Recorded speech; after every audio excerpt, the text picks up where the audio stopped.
আলু মটর সেদ্ধ করে নিয়েছি। দিলাম সরষের তেল পরিমাণ মতো, দিয়ে দিলাম 5 ফোড়ন,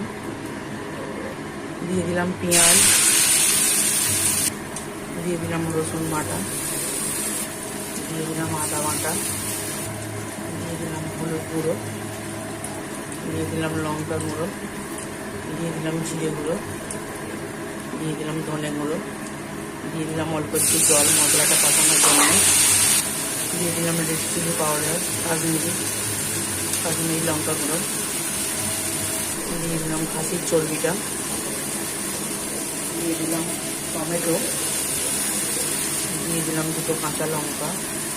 দিয়ে দিলাম নুন, দিয়ে দিলাম চিনি, দিয়ে দিলাম সেদ্ধ করে রাখা মটর আর আলু, দিয়ে দিলাম একটা টমেটো কেচাপ,